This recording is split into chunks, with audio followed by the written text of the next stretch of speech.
কে city মারলো? তুমি মেরেছো না? সত্যি কথা বলো।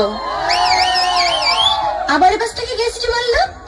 দেখো, আমি জানতে পারলে না খুব খারাপ হয়ে যাবে কিন্তু। এ তো মহা যন্ত্রণায় পড়লাম। আমি কমিটি দাদা ভাইদেরকে বলছি, প্লিজ আপনারা এইগুলো একটু দেখুন। আমরা স্টেজে উঠেছি আর এইভাবে সিটি মারবে?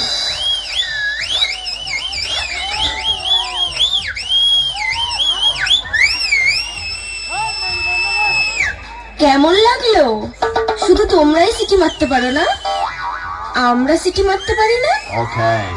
এপাশ থেকে গেলে কে মারছিল জোরে জোরে সিটি? এখন কেমন লাগছে? এবার মারো। খুব তো সিটি মারছিলে। মেয়েরা যদি সিটি মারা শুরু করে না, তো ছেলেরা পাত্তাও পাবে না।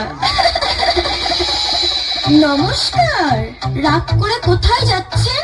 একটু সাবধান।